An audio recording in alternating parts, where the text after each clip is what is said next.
Alors, bienvenue sur le podcast Feel Good. Aujourd'hui, je suis avec Catherine de Mom qui bouge. Et Catherine, c'est une professionnelle de l'entraînement pour mamans et femmes enceintes qui est à Trois-Rivières, mais aussi en ligne.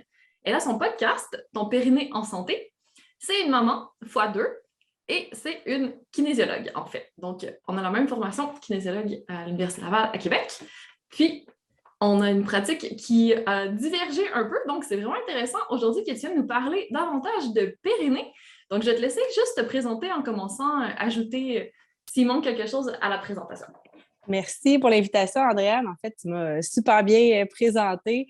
Fait que ça fait 12 ans qu'on a terminé nos études à l'Université Laval en kin. Puis moi, depuis 2017, là, suite à ma première grossesse, c'est souvent ça, hein? Suite à ma première grossesse, j'ai eu un intérêt un peu plus marqué sur tout ce qui est santé de la femme. Donc, j'avais déjà eu quelques formations avant, mais c'est vraiment après que je me suis dit, il nous en manque. Tant qu'à prendre des formations continues à chaque année comme kin, ben aussi bien me perfectionner dans un domaine. Moi, c'est vraiment la santé de la femme de tous âges, mais là, particulièrement avec Mom qui bouge pour les femmes enceintes, les nouvelles mamans. Mais Mom qui bouge, ça englobe aussi les grands-mamans, là. Donc les mamans de mes mamans maintenant qui viennent faire mes cours 50 ans et plus aussi. On parle du périnée. Moi, il n'y a pas de journée que je passe sans parler du plancher pelvien.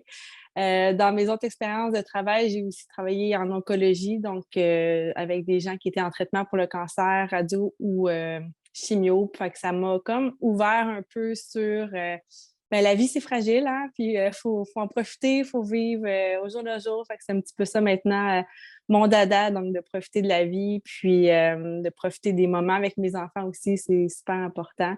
Ça m'a aussi ouvert que quand on est dans des grandes périodes difficiles de notre vie, donc soit quand on vient d'accoucher, comme toi, ça fait pas si longtemps, avec ton petit coco là, en ce moment en portage, trop mignon, ou pour les femmes enceintes, on a des douleurs qui arrivent, ben, les personnes aussi atteintes de cancer, ils ont de la douleur, puis l'entraînement ou juste l'exercice, là, la respiration, c'est quelque chose qui peut tellement amener de bienfaits. Fait que ça, j'ai vraiment constaté que ma pratique, donc c'est un petit peu là-dedans maintenant que je m'en vais. Je suis moins dans la performance, puis je suis plus dans de bien respirer, de bien bouger, puis d'avoir du fun.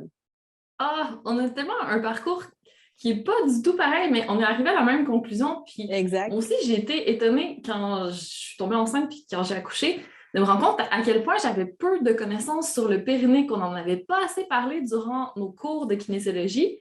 On est des professionnels de la santé, puis on était un peu sous-éduqués par rapport à ça. Donc, la population en général, c'est encore pire. Donc, je trouve ça super important de t'avoir aujourd'hui pour qu'on en parle un peu plus parce que je lisais des statistiques, c'est vraiment horrible que 60% à peu près des femmes et même plus ont des fuites urinaires, n'en parlent pas, c'est un sujet super tabou. Donc, c'est vraiment important parce que ça peut être super incommodant d'avoir des problèmes d'incontinence ou d'avoir des trucs pires comme des descentes d'organes parce que ça peut aller loin si on n'a pas un périnée en santé. Donc, parle-nous un peu de ta mission. Qu'est-ce que tu observes? Qu'est-ce que tu vois? Qu'est-ce que tu fais au En quotidien? tant que kinésiologue, notre mission, c'est la prévention, hein, de différentes maladies. Mais là, moi, c'est plus prévention au niveau de, comme tu l'as dit, les fuites urinaires, les descentes d'organes, tout ça. La santé pelvienne, ça passe par la prévention. Fait que je fais beaucoup d'éducation aux femmes enceintes, justement, comment se positionner, quoi faire, quoi ne pas faire, parce que aussi, on est comme, on se fait bombarder d'informations, puis on ne sait pas trop où aller, là. Mais, il y en a qui vont dire, fais plus de squats, fais plus d'abdos, mais non, c'est bon des squats, puis non, il y a certains abdos qu'on peut faire, fait que c'est pas de tout bannir, ne vous inquiétez pas. Mais, c'est vraiment ça, d'éduquer les femmes, de prendre ça plus mollo aussi en postnatal. Donc, tu sais, Mom qui bouge est venu un petit peu contre le mouvement Fit Mom. Moi, c'est pas soit pas une Fit Mom, c'est juste une maman qui bouge, donc une mom qui bouge, puis Mom pour Maman Objectif Mouvement. Fait que c'était le petit acronyme qu'il fallait que je fasse en français pour pouvoir réserver ce nom. Mais c'est ça, tu sais, quand on tape Fit Mom sur Google, ça sort des affaires qui n'est pas réaliste de c'est quoi notre vie de maman. Fait que moi, c'est ça. Soyez des mômes qui bougent, juste de bouger pour la santé, ça fait du bien. Fait que j'essaie d'éduquer là, les filles un petit peu pour ça. La santé mentale aussi, c'est bien d'être sensibilisé à ça quand on est nouvelle maman. Puis les statistiques sont ils font moins peur que celles que tu as dit. Là, ça va être en haut de 50 ans là, qu'on va être plus vers 50-60 %. Avant la ménopause, on n'est pas si haut dans les statistiques. Là. Il me semble que c'est plus autour de 30 là, les fuites urinaires. Mais quand même, c'est beaucoup. C'est beaucoup. Là. Mais je pense que c'est sur toute la vie. Oui, peut-être ouais, peut-être Tu as c'est ça raison, la en moyenne. augmentant en âge, À c'est sûr que notre c'est âge, on n'est plus... pas à 60% au moins. Mais quand même, c'est Ouais, presque une femme sur deux, là, quand même. quand même. Mais c'est ça. Puis, tu sais, il n'y a pas juste ça, c'est ce qu'on entend le plus souvent parler, mais il va y avoir d'autres choses aussi qui sont très tabous, comme les douleurs aux relations. Tu sais, c'est après avoir commencé à faire le podcast avec Joël Fortier-Soucy, qui est physio-périnéale. À la base, on aborde tous les sujets de la santé pelvienne, puis les douleurs aux relations. Je suis là, hey, j'en ai eu, moi aussi, avant même d'avoir des enfants. Puis, tu sais, mon médecin, lui, il me répondait, ben, prends une coupe de vin, puis relaxe-toi, là, prends un bain avant que ton chum arrive, ça va passer. Mais c'était pas Non! ça. C'était que mon périnée, en tant que sportive, était trop rigide, puis il fallait que j'apprenne à le relâcher. Fait que c'était pas une question de mon mental, puis là, c'était, ah, vous autres les filles, c'est mental. Ben non, il y a vraiment un terme à ça, puis c'est pas en prenant une coupe de vin que j'aurais pu mal. Fait que ça a fini par passer, heureusement, assez vite, sans que j'aie besoin de prendre du vin à chaque fois que je veux me rapprocher de mon copain.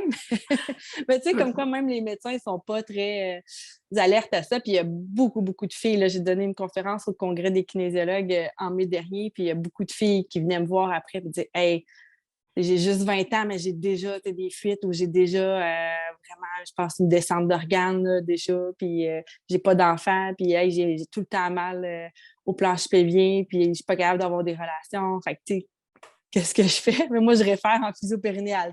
Moi, je fais pas d'interne. Là. Fait que c'est vraiment en physio-périnéale qui est la spécialité de ça. Puis pour le podcast, j'ai aussi interviewé des médecins accoucheurs, puis ils savent même pas comment évaluer justement une descente d'organes. Est-ce que c'est grade 1, grade 2? Eux, ils vont juste dire ah, je sais pas, je pense que tu as une descente de vessie, mais je suis pas sûre. Fait que c'est ça, ils sont pas outillés pour ça. Fait que toutes les problématiques santé pelvienne, allez voir une physio-périnéale. Honnêtement, ça vaut l'investissement. Là. Oui, ça, c'est vraiment le meilleur conseil qu'on puisse donner. Puis après l'accouchement aussi, super important. Mais même avant, pour savoir d'où on part, parce que justement, il y a certaines personnes qui ne savent pas. Il y a un périnée hypertonique. Fait que pour l'accouchement, c'est beaucoup plus à risque de déchirure, c'est beaucoup plus compliqué si on n'a pas appris à relâcher le périnée. Donc, ça peut être important avant, mais après, heureusement, c'est de plus en plus connu. Les médecins réfèrent beaucoup plus qu'avant. Mais je pense que ce n'est pas systématique. Tout le monde ne sait pas forcément qu'il doit faire une réadaptation côté périnée. Toi, qu'est-ce que tu vois de ton côté? Est-ce que tu trouves que l'éducation de ce côté-là a fait du chemin pour les femmes enceintes qui vont accoucher ou il y a encore beaucoup de prévention à faire? Depuis 5 ans, je vois quand même une belle différence aussi, tant au milieu hospitalier ou pendant les accouchements, mais il y a encore beaucoup de chemin à faire de ce côté-là. Il y a encore des infirmières, même si les recommandations canadiennes et américaines disent de ne pas pousser, bloquer s'il n'y a pas aucun danger, ça va être encore ce qu'ils vont, ils vont dire, vas-y, mets-toi sur le dos, pousse en bloquant ta respiration. Fait que ça, pour la santé pelvienne, c'est pas l'idéal, c'est pas une fatalité. Là. Si vous avez accouché comme ça, c'est pas grave. Moi aussi, j'ai fini par pousser comme ça parce que le cœur du bébé décélérait, mais je trouve ça plate que les infirmières, des fois, ça soit la première chose qu'ils vont dire aux mamans, bon, t'es rendu à l'étape de pousser, go, couche-toi sur le dos, bloc. C'est pas ça. Puis il n'y a aucune étude là, qui prône non plus ça. Là. Toutes les évidences scientifiques, c'est la poussée plus physiologique qui est recommandée en premier lieu, mais c'est pas ça encore qu'on voit malheureusement. Mais ça a tendance à changer. Ça dépend de quelle équipe de soins qu'on va tomber. C'est un petit peu un hasard, malheureusement. Moi, ce qui m'a vraiment beaucoup éduquée sur le sujet, c'est tout le travail de Bernadette de Gasquet. J'ai lu tous ses livres quand j'ai commencé à regarder ça. C'est vraiment intéressant. Elle a tout étudié, les positions physiologiques pour l'accouchement, pour la récupération après aussi. Elle donne énormément de conseils, quel exercice faire, quel exercice ne pas faire. J'ai trouvé ça vraiment fantastique. Donc, ça aussi, ça peut être une belle ressource. Puis toi, J'ai qu'est-ce eu que la tu conseilles? chance de la rencontrer en personne à Montréal quand j'étais enceinte de ma deuxième en 2017 et ça a été une révélation aussi. C'est sûr que c'est très, très d'un extrême là, qu'il ne faudrait pas se lever du tout le premier mois post-accouchement et tout ça. Moi, ma santé mentale, il fallait quand même que je sorte dehors après 2 semaines. Mais de toutes les positions d'accouchement que j'ai pu tester à ma deuxième, ça a super bien été. Puis, ouais, une belle personne. J'ai vraiment aimé sa formation. Puis je recommande le livre aussi, Tout se joue avant 6 semaines. Là. Je l'ai bien aimé. Tu dois l'avoir lu. Ok, oui! Ouais. Vraiment intéressant. Mais c'est ça. Moi, avec ma formation de Pilates aussi, j'ai fait des exercices qu'elle ne recommandait pas forcément, mais que je sais qui fonctionnent aussi tant qu'on ne va pas solliciter le grand droit pour ne pas avoir de diastase après l'accouchement. On peut l'expliquer brièvement ce que c'est. Donc, le grand droit, c'est vraiment le muscle le plus superficiel de nos abdos. C'est lui qui fait le six-pack, dans le fond. Puis, ça fait le six-pack parce que c'est pas juste du muscle, il y a aussi la ligne blanche qui est... Comment on C'est appelle du ça? collagène. Oui, c'est du collagène. Oui, un beau fascia. Oui, tu sais, c'est pas un muscle. C'est pour ça que ça fait le découpage, mais c'est ça qui s'étire quand on est enceinte. Puis, il faut que ça se recolle après. Donc, si on le sollicite trop, bien, on peut laisser les deux parties de notre grand droit un peu plus séparées. C'est ce qu'on appelle la diastase du grand droit, dans le fond. Oui, puis si on fait attention, ça se replace tout seul, mais souvent, on veut être hot et se mettre sur les réseaux sociaux. Je suis au gym 3 semaines après mon accouchement, voilà, je m'entraîne. Puis là, tu lèves la coquille, puis tu forces. Puis c'est ça. Ben, si on respecte d'être plus couché les premiers jours, ça va se guérir tout seul. Fait que, on a bien peur de la diastase, mais en théorie, notre corps est bien fait. Exact. Mais c'est mieux de commencer par travailler les muscles plus profonds pour aller chercher notre gainage, pour resserrer gentiment nos abdos. Puis après ça, on va pouvoir éventuellement travailler un peu plus le grand droit. Quoique, moi, je ne suis pas une fan de travailler à fond le grand droit en pilates, c'est pas trop le but. Avoir un six-pack, c'est beau, mais c'est pas utile au niveau postural. C'est vraiment plus de l'esthétique. Le grand droit, il fait les flexions du tronc. C'est tout. C'est quand on fait une flexion du tronc dans notre vie, quand on se lève le matin du lit. Puis encore là, un coup qu'on est enceinte, on a le réflexe encore de se tourner sur le côté. Fait que on l'utilise plus tant que ça, effectivement. Exactement. Donc, si jamais vous entendez parler de diastase du grand droit, vous saurez ce que c'est maintenant. Mais là, on sait ce qu'on ne doit pas faire après l'accouchement. Qu'est-ce que tu recommandes de faire? Qu'est-ce que je recommande, comme tu l'as dit, oui, c'est de réapprendre à travailler nos muscles profonds. Fait pour moi, le premier muscle à travailler, c'est le diaphragme. Il y en a qui disent, ben non, c'est le plancher pelvien. Moi, c'est le diaphragme parce que si tu respires à l'envers, puis oui, pendant la grossesse, on se met à respirer à l'envers. Si tu respires encore en postnatal à l'envers, ben tu vas surcharger ton plancher pelvien. Fait que ça va servir à rien de faire tes exercices. Donc, d'ouvrir les côtes, donc d'aller chercher une respiration plus diaphragmatique, ça peut vraiment aider. Là, je ne sais pas toi, mais je sais qu'il y a beaucoup d'adeptes de respirer par le ventre. Moi, en postnatal, je trouve que juste faire de la respiration par le ventre, on va encore aller étirer nos muscles qui viennent d'être très, très étirés pendant la grossesse. Donc, ce n'est pas ce que je suis priorisé. Je sais que ça fait du bien, respiration par le ventre, mais on repousse encore dans la fameuse diastase aussi un petit peu. Fait que je vais plus prioriser de faire des respirations au niveau du diaphragme, au niveau thoracique. Donc, j'inspire, je rouvre les côtes, j'expire, les côtes se referment. Fait que juste d'essayer de synchroniser ça, ça a l'air simple, mais pas tant que ça quand on vient d'accoucher. Puis peut-être que tu n'as pas eu d'enfant, puis tu respires déjà aussi à l'envers. Fait que j'en vois plein, là. C'est comme prendre une bonne inspiration, puis là, les épaules se lèvent, ça monte par en haut. OK, expire, on relâche par en bas, mais non, c'est le contraire. Inspire vers le bas, puis expire vers le haut. Fait, juste de synchroniser ça, ça, c'est l'étape 1. Après ça, on intègre à ça le plancher pelvien. Donc, quand on va inspirer, le plancher pelvien se détend, puis à l'expiration, le plancher pelvien va remonter pendant que le diaphragme, lui, puis que l'air sort, puis que le diaphragme se détend. Donc, ça fait vraiment un petit piston comme ça ici. Puis, c'est important d'avoir un bon alignement. Fait que ça, je vais dire aux nouvelles mamans, on a souvent bébé dans les bras, mais de temps en temps, regarder dans le miroir, est-ce que mon thorax serait aligné avec mon bassin? Donc, est-ce que j'ai un bel alignement du haut du corps avec mon bas du corps? Si je me regarde dans le miroir aussi, je devrais avoir l'oreille alignée avec l'épaule, la hanche, puis mon poids arrive au milieu du pied. Fait que c'est dur d'avoir la posture optimale, c'est sûr. Mais juste de comme se grandir, prendre ça, on guérit après ça de la bonne façon. Fait que on évite des douleurs au dos qui persistent. Bien que les douleurs au dos peuvent quand même arriver à force de faire des mouvements répétitifs, style bercer bébé, donner le boire, prendre la coquille, tout ça. Mais il n'y a aucune étude qui prouve que notre douleur peut venir d'une mauvaise posture. Là. Mais on le sait que si on ne bouge pas ou si on est tout le temps dans une mauvaise position prolongée, ben, le corps n'aime pas ça, puis là, il y a de la douleur. Parce qu'on est fait pour bouger. C'est pour ça que je dis aux filles, oui, une semaine ou deux en postnatal, on peut être plus couché ou 4 pattes ou faire des positions déclinées, mais qu'après ça, il faut quand même un peu plus s'activer dans la mesure de je suis un peu assis debout, mais après ça, je me recouche un peu. Tu sais, je fais les deux. Après ça, on est correct pour être plus à la verticale le temps que les organes reprennent reprennent leur place. Oui, moi aussi, Donc, j'avais lu ça dans le livre de Bernadette, justement, qui disait qu'il fallait passer plus de temps à l'horizontale qu'à la verticale. Mais honnêtement, je n'ai pas réussi, là. J'ai passé quand même beaucoup de temps à la verticale. Mais par contre, je travaille beaucoup ma respiration. Je faisais la respiration pour aspirer les organes puis essayer de les replacer aussi. Puis, c'est ça, beaucoup de travail du périnée. Donc, en ayant une base, c'était quand même plus physiologique, je me disais, de mettre debout. ouais. Mais c'est ça, c'est qu'à un moment donné, on n'est pas capable de tout le temps. Tu sais, c'est pas évident. Fait que c'est pour ça que Bernadette, elle dit c'est vraiment 3 semaines couchées, mais c'est comme à un moment donné impossible. Mais moi, je me dis, quand la visite, elle vient, ben là, n'hésitez pas à vous coucher sur le divan, sur le côté, pendant que la visite est là. Tu sais, si on vient de passer 1 heure à donner le boire, nous manger, se laver, la visite arrive, on est encore assis. Puis là, la visite part, puis on est dû pour un autre boire. Puis, fait que quand la visite est là, on n'hésite pas, on se met couché sur le divan ou sur le côté. Puis d'habitude, c'est les personnes proches qui viennent nous voir quand c'est de la visite. Ça ne sera pas les collègues de travail de ton conjoint. D'après moi, tu ne veux pas les premières semaines que ça soit des chums de gars. Mais sinon, on peut accoucher, pas accoucher, on peut allaiter aussi coucher. Comme ça, ben, ça optimise parce qu'on passe quand même beaucoup de temps à allaiter au début. Oui.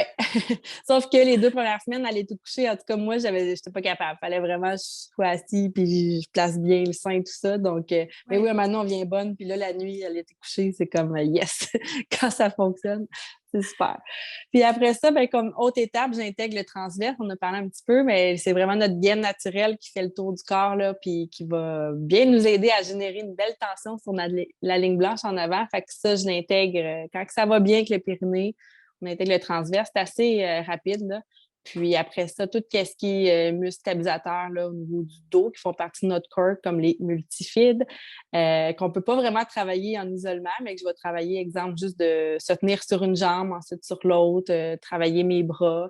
Moi, j'intègre là, les biceps assez vite, puis les épaules, parce qu'on a tout le temps anyway notre bébé. Fait que, j'attends pas 3 mois avant d'intégrer les biceps. Là. On en a besoin. On veut pas trop perdre de masse musculaire. Fait que déjà, après 1 mois avec mes mamans, là, on travaille tranquillement les biceps, les épaules, mais de la façon de bien le faire, de bien forcer. Là. Fait que, mais il faut toujours quand même travailler nos muscles profonds. Là. Pendant le 4e trimestre, je pense que c'est bien important. Oui, ça, j'espère que c'est le 2e message qu'on va répandre le plus possible. Donc, physio du périnée, mais après ça, quand on reprend l'entraînement, oui, c'est super de voir sur Instagram les mamans qui se remettent en forme hyper vite, mais la vitesse, dans le fond, si on crée des problèmes à long terme, c'est pas optimal. Donc, vraiment de prendre le temps de poser les bases, de commencer par la musculature profonde, puis après ça, d'aller vers les muscles un peu plus superficiels qu'on a moins besoin ou qui ont moins besoin de réadaptation. Je pense que c'est vraiment un investissement sur notre futur, puis ça vaut la peine, fois 1000. Oui, même si on a accouché, ça fait 6 mois, on n'a rien pu faire avant pour X raisons, mais il faut quand même recommencer avec la respiration, quand je pelvien, transverse, c'est pas parce qu'on est rendu à 6 mois, je pourrais courir puis qu'on va courir. Non, non, on a besoin de nos muscles profonds, puis on a besoin de nos jambes. Fait qu'il y a vraiment des étapes à respecter, puis on peut pas sauter d'étapes. Je pense en rééducation postnatale, c'est la fable du lièvre et la tortue, il faut vraiment être la tortue. Ça évite bien, bien des conséquences qui sont plates, là.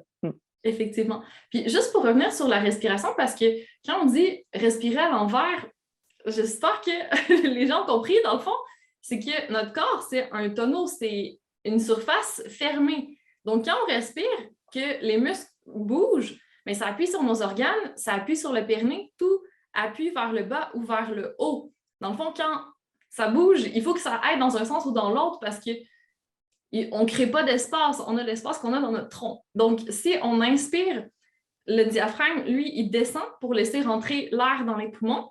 Donc, ça pèse sur les organes, ça pèse un peu sur le périnée vers le bas. Puis à l'expiration, le diaphragme, il remonte pour faire sortir l'air. Donc là, ça crée plus d'espace dans le tronc, puis le périnée peut remonter aussi. Donc, quand on inspire, déjà, on crée de l'espace vers le bas. Puis c'est là que les gens qui montent les épaules, dans le fond, c'est un peu contre-productif. C'est là qu'on respire à l'envers parce que ça se passe plus vers le bas. Moi aussi, je suis très respiration thoracique parce que les poumons sont dans la cage thoracique. Le ventre, il va gonfler un petit peu par conséquence, mais il ne faut pas focusser sur gonfler le ventre. C'est vraiment gonfler la cage thoracique en 3 dimensions pour créer de l'espace. Puis à l'expiration, resserrer pour aller chercher la musculature aussi en même temps. Donc là, on a une respiration un peu plus efficace. Puis on travaille nos abdos. Puis comme tu as dit, juste en se redressant, travailler un peu notre posture, on travaille nos abdos aussi, puis on évite de créer d'autres problèmes au niveau du dos. Donc là, on est vraiment optimal, puis on s'entraîne n'importe où, n'importe quand, toute la journée si on veut, ça paraît pas. Ouais, exact. Puis Fait que c'est après, on ça, peut aller trop. vers le renforcement un petit peu plus. Oui, c'est ça, plus superficiel. Ben, plus superficiel. Dans le fond, tout est relié tout le temps. Puis, tu sais, des fois, c'est des gens qui ont un problème d'épaule, puis ça vient d'un périnée qui est tendu ou quelqu'un qui a mal à la mâchoire. Puis, c'est ça, tout part quand même de la base. Fait que ça, de plus en plus, c'est en train de changer. Même les physios sportifs, là, de plus en plus vont utiliser le plancher pelvien comme première approche pour des traitements au dos pour un monsieur, madame, sportif, n'importe qui. Mais c'est sûr que les messieurs ne diront pas, bon, on va faire des exercices plancher pelvien. Tu sais, ça ne passera pas, mais quand on fait comprendre de l'intégrer dans l'équation, ah ben là, ils voient que vraiment ça va mieux. Là. Fait que c'est vraiment important, même pour tout le monde, je pense, pour la santé du dos du moins. Oui, exact. Puis, tu parlais aussi de santé mentale tantôt, qui est super important. Qu'est-ce que tu peux conseiller à ce niveau-là? Qu'est-ce que tu fais? Ben là, c'est sûr, en tant que kin, moi, c'est de bouger, puis de bouger pour le fun, puis de bouger sans pression, de vouloir revenir comme avant. Il y a des étapes, ça aussi. Puis oui, tu vas être capable de les refaire tes sports, mais ça peut te prendre 6 mois, 1 an, 2 ans, peut-être 4 ans. Puis ça va être correct aussi. Tu respectes ton niveau d'énergie. Puis tant que tu dors pas, en fait, mets-toi pas de pression. C'est ça que je dis. Fait que ça se peut que que ton bébé fasse ses nuits après 3 mois, mais ça se peut que après ça, les dents poussent, fait que là, oups, tu dors moins, régression de sommeil, là, tu recommences à travailler, nouvel horaire, oups, bébé, il y a d'autres dents. Fait que, tu sais, les premières années, on dort un petit peu moins, mais c'est sûr que les premiers mois, c'est les pires, là, mais ça pour dire que si tu dors pas, mais tu n'as pas de pression, ça ne marchera pas. Ton cerveau, là, il est pas là, là. Fait que c'est là qu'on augmente nos risques de blessures aussi. Donc, je pense que c'est ça, la santé mentale, de bien s'équiper, d'avoir vraiment une équipe aussi de différents professionnels ou différents amis qu'on peut parler de tout et de rien, c'est très important. Sinon, ben, l'activité physique, vraiment, c'est super médicament puissant. Ça libère nos endorphines, le meilleur antidouleur et antidépresseur au monde. Donc, c'est sûr que ça, je le recommande. Mais juste de marcher, ça peut vraiment faire du bien. Marcher en bonne compagnie, encore plus. Fait que de ne Ben pas oui. marcher avec l'ami qui nous juge puis qui nous fait des mauvais commentaires. D'aller marcher avec l'ami qui est super positif et qui nous écoute. Fait que ça aussi, on peut. Je pense qu'en post-accouchement, on peut se permettre de plus sélectionner avec qui qu'on a le goût d'être là, dans nos amis. Fait que c'est plate, c'est ça, de tout le temps juste justifier parce que quelqu'un nous juge. Ah ouais, tu t'allaites, ah ouais, tu fais du cododo, ah ouais, non. Ça, ces amis-là, là, tu les reverras plus tard. Des fois, tu as besoin juste de parler sans le faire juger. Choisis tes amis qui t'écoutent. OK, Ça serait oui. un autre conseil. Mais non, sinon, c'est de savoir c'est quoi les relevailles qui peuvent t'aider dans ta région. Fait qu'on a tous des services, peu importe la région que tu habites au Québec, qui peuvent t'aider. Il y a des services gratuits aussi de psychologues ou de marraines d'allaitement ou des fois d'ostéopathes. En tout cas, d'aller voir ce qui s'offre à toi là, dans ta région pour pouvoir justement, en cas de besoin, c'est là, tu as les numéros. Là, tu prépares ça même pendant ta grossesse. Oui. Puis il y a plein d'options aussi pour s'entraîner avec bébé de nos jours. Vous en faites des entraînements chez Mamie qui bouge, maman avec bébé? Oui. Fait que moi, j'ai fait, tant qu'à être en virtuel, dans la pandémie, tous les cours que je donnais en direct, en virtuel, je les ai enregistrés et je les ai mis sur une plateforme. Fait que je l'appelle ma plateforme Mom's Body parce qu'on fait des exercices adaptés aux mamans, aux femmes enceintes. Mais ma soeur a pas eu d'enfant, elle a 25 ans, elle est super en forme, puis elle fait mes entraînements. Puis je donne tellement d'options pour tout le monde qu'elle trouve son compte. Fait que, tu sais, c'est des exercices qui peuvent être pertinents pour tout le monde. Oui, je parle de OK, engage ton plancher pelvien, transverse, mais justement, comme on disait, c'est la prévention de bien des maux qu'on a dans notre corps. Fait que je pense que c'est une belle plateforme, en tout cas, que je suis bien fière d'avoir monté, là, mais c'est sûr que ce que je priorise, s'il y a des cours en groupe de mamans dans ta région, de sortir pour échanger avec d'autres filles, là, pendant qu'on Oui, n'est pas ça peut faire du bien confinés. aussi, mais c'est bien d'avoir les deux options. Celles qui préfèrent avoir la commodité de faire à la maison peuvent choisir Ouais. cette option-là. Puis celles qui ont besoin de parler, de voir des gens, ben, peuvent avoir l'autre option aussi. Donc, ça complémente bien. Puis quand un bébé a le nez qui coule ou qu'on ne peut pas sortir, il y avait l'option virtuelle. Fait que oui, je pense que c'est là pour rester là, quand même cette option-là. Fait que, ouais, on peut. Puis ça a permis de rencontrer des mamans à travers le Québec. Même, j'ai une cliente en Ontario aussi. Fait que c'est le fun. Sky's the limit, là, avec le Zoom maintenant. Oui, excellent. Puis toi, dans ta pratique personnelle, est-ce que tu as des choses que tu fais que tu trouves qui sont vraiment, qui t'aident beaucoup au niveau de ta santé, tant physique que mentale, puis que ça pourrait bénéficier à d'autres personnes aussi? C'est sûr que moi, j'ai tout le temps bougé. J'ai tout le temps aimé ça depuis que je marche, je bouge. C'est sûr, dans mes grossesses, ben pas dans mes grossesses. En postnatal, je ralentissais, mais après, ça reprenait. Fait que là, c'est sûr qu'il a fallu que je remodelise un peu mon horaire avec les enfants. C'est plus juste moi le chef, je suis plus tout seul. Mais j'aime la course à pied, fait que c'est quelque chose que je vais aller faire. Là, mon plus vieux commence à faire du vélo, tu sais, à 2 roues, puis il commence à être bon. Fait qu'on a ben, il va plus vite que moi, mais j'ai pas besoin de l'attendre comme avant, un petit trou ou en trottinette, je joguais, puis là, il fallait que je l'attende. Là, on a le même rythme, on va sur la piste cyclable, fait que ça, c'est le fun. Mais j'essaye d'avoir des moments que je suis tout seul parce que aussi, ça me fait du bien, je mets ma musique, puis je vais courir tout seul, ça m'en prend. J'ai repris un sport d'équipe, je fais du bateau dragon, puis ça, c'est comme mon social en même temps. Fait que ça me prend ça une fois semaine aussi. Sinon, ben, je vais bouger avec mes clientes dans mes cours de course à pied. Comme routine que j'ai avec mes enfants quand ils reviennent de l'école ou de la garderie ou que moi je finis le travail, on danse ensemble. C'est comme le moment de vider notre énergie. Wow! Parce que, ouais, je me suis rendu compte que si je revenais, j'allais les chercher dans ma routine d'aller chercher tout le monde, c'est moi qui s'occupe de ça. Puis là, il est comme 4 heures, puis mon conjoint revient à 5 heures. Mais là, de 4 à 5, on va aller marcher. Mais marcher ou faire du vélo, c'est comme trop de règles pour eux autres. Puis ils viennent de passer la journée avec énormément de règles, puis ils ont juste besoin de lâcher leur fou. Fait que la seule façon de faire, c'était de faire un parcours moteur dans la cour ou de danser. Fait que là, c'est rendu notre... on danse. Puis après ça, on dirait qu'ils sont plus calmes. Ils me laissent faire le souper. Ils sont moins maman, maman. Fait que ça, c'est comme mon petit feel-good en famille. Puis des fois, avec mon conjoint aussi, on s'énerve, on se met des musiques de différents styles. Puis on se laisse aller là-dedans. Fait que ça, c'est quelque chose qu'on fait pas mal à chaque jour. On le fait le soir aussi quand je sens que le niveau d'énergie est trop élevé. Oui! Moi, c'est Ah, là, je vais mettre j'adore! des chansons plus calmes, puis là, on danse des slows, puis on se colle avec les cocos, puis là, j'ai fait voler. Là, on fait comme l'émission La Voix, là, puis on fait des Wow! portées, puis là, il aime ça. Fait que ça, c'est comme notre petit moment. J'aimerais pouvoir te dire que je me lève plus tôt puis que je fais une routine d'étirement puis de ça j'ai voulu mais ça n'a jamais tenu. Mais c'est quelque chose que j'aimerais un peu plus intégrer, de dire que je fais du yoga ou de la respiration le matin avant que les enfants se lèvent, mais ils se lèvent quand même tôt, fait que j'ai pas réussi. Mais c'est quand même quelque chose que maintenant je vais réussir. Conciliation, sommeil et Ouais, c'est ça, exact. trouble de milieu. Fait que c'est un petit peu ça, moi, ouais. Ma petite routine. Mais ça change. L'hiver, ça va être différent. J'y vais vraiment au feeling. Là. Je pense que si j'ai le goût je fais beaucoup de randonnées aussi la fin de semaine avec les enfants puis du paddleboard. Fait que ça, tu sais, on dirait que je le compte plus comme de l'entraînement, mais ça me est, mais c'est l'entraînement d'activité physique en famille. Fait que je suis moins essoufflée un petit peu, mais ça fait du bien vraiment d'être en nature. Fait que il y a eu un temps c'est vraiment les enfants qui dictaient un peu notre horaire. Là, on essaye de concilier que tout le monde trouve son compte. Ça. Parfait. Puis tu as parlé d'un parcours moteur tantôt. Ça Ouais! m'intrigue. Hey, ça, là, c'est winner. Fait que ça, dehors, on peut prendre juste des pelles, là, puis les aligner. Ça fait comme une genre d'échelle d'agilité ou des obstacles à passer par-dessus. Après, la table, la table à manger, je peux passer autour en faisant des pas chassés. Après, je peux marcher à 4 pattes en dessous. Les enfants peuvent passer en dessous des chaises. Les autres, ils rentrent. Moi, je rentre comme plus à 4 pattes en dessous des chaises. Moi, je prends la table.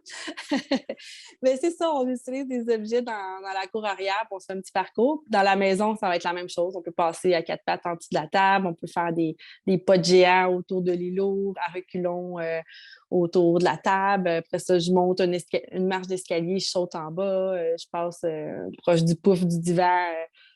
D'une autre façon. Fait qu'on fait des animaux, là, des fois en girafe, fait qu'on est sur la pointe de pied, en éléphant, en serpent. Fait qu'on on improvise là aussi. Puis souvent, ben, les enfants, ça va être encore. Là, c'est drôle pour un moment faire des animaux. Hein. Fait que là, ben, encore, puis là, encore. Après avoir fait ça 20 minutes, là, la mère a chaud, m'a dit. Fait Mais que c'est le c'est fun! une C'est super belle pas activité trop pour. cadré, c'est juste des mouvements différents puis de Ouais. s'amuser. J'aime Puis, tu sais, vraiment quand ça. ils sont rendus à 2 ans, 2 ans et demi, ils sont capables d'imaginer, hey, ça pourrait être ça. Puis, nous, il y a des 2x4 qui traînent dans le cours, tu sais. Puis, on s'est fait des petites poutres style gymnastique aussi, fait qu'on traverse ça. Puis, tout le temps là. Fait que des fois, j'y vois, ils sortent des affaires puis ils se font un parcours à cette heure. Ils sont assez vieux pour le faire tout seul à deux. Là. Fait que moi, je m'assieds avec mon café puis je les regarde faire. J'ai pris en vidéo, j'ai trouvé cute. Mais ça, c'est parce qu'on le fait souvent. Fait qu'ils ont comme mémorisé ça. Puis on dirait que même ils invitent des amis puis ça finit que la cour s'est rendu un parcours avec plein d'obstacles partout. C'est cute.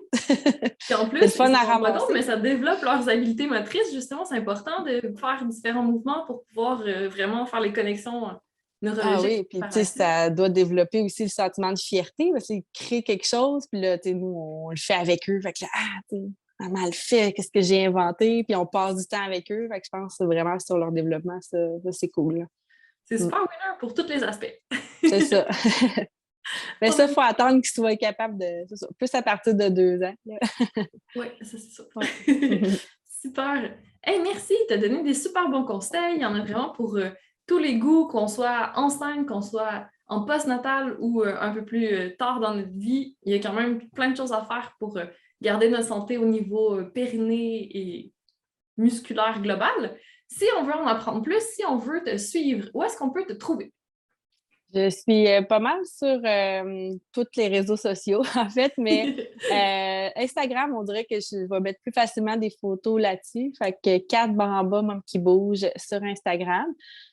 Sinon, sur Facebook, j'ai un groupe qui s'appelle Maman Bedaine Active, astuces pour l'entraînement. Fait que là-dessus, c'est un groupe qui existe depuis 2017, je crois, quand que j'étais enceinte de ma deuxième, que j'ai mis du contenu tout le temps gratuit là, sur ce groupe-là. Fait que je continue à partager des vidéos d'exercices ou des capsules ou ce que je vois dans la littérature, là, dans les dernières recherches qu'il peut y avoir sur l'entraînement chez les femmes enceintes, les nouvelles mamans. Sinon, j'ai une page Facebook aussi, là, Mom qui bouge, mais c'est ça, je suis plus sur mon groupe Facebook, je dirais. J'aime ça, les safe space. Là, puis sinon, mon site internet www.momkibouge.com. Donc, là-dessus, tu peux voir les services que j'offre en ligne et en présentiel. Puis, si ça t'intéresse d'avoir un programme d'exercice adapté pour femmes enceintes et nouvelle maman, en bas de mon site, là, il y a un lien pour télécharger un PDF d'un programme d'entraînement là, qui est gratuit, adapté. Mais si tu veux voir la vidéo, il faut que tu ailles sur mon groupe. Fait que, je me suis filmée, mais je l'ai mis sur le groupe. Parfait. Puis on trouve aussi tout ça dans ta bio sur Instagram, puis on va mettre dans les ressources de l'épisode. Oui. Puis tu as une promotion aussi. Oui, je vais offrir un 30 de rabais aux éditeurs du Feel Good Podcast pour la plateforme, justement, là, mon Mom's Body que j'appelle. Donc, si ça vous intéresse de suivre des entraînements qui sont déjà filmés, mais qui sont adaptés aux femmes enceintes, aux nouvelles mamans, ça va me faire plaisir d'offrir ça à tes auditrices. Puis pour tout le... Merci Ça beaucoup. fait plaisir. Pour tout le contenu pour la santé pelvienne, là, je vous invite aussi à écouter le podcast Ton périnée en santé, qui est en co-animation avec une physio-périnéale, qu'on aborde vraiment plein de sujets tabous, plus ou moins tabous, mais on va dans le tabou quand même. Donc, c'est vraiment une mine d'or d'informations. Là. Ça aussi, si vous aimez les podcasts, allez marcher en écoutant Andréane. Puis une autre journée, ben, écoutez-moi et Joël. Totalement, parce que c'est tabou, mais ça va le devenir moins si on en parle. Donc, c'est super important. Allez écouter partout où vous écoutez vos podcasts habituellement. Vous êtes sur iTunes, vous êtes sur Spotify, vous êtes aussi sur... on est pas mal, Balado Québec aussi, on est là. Oui, toutes les plateformes de podcasts populaires. Parfait. Excellent. Un immense merci, Catherine, d'être venue avec nous aujourd'hui. Puis un bon entraînement à tout le monde. Merci à vous. Bye bye. Bye.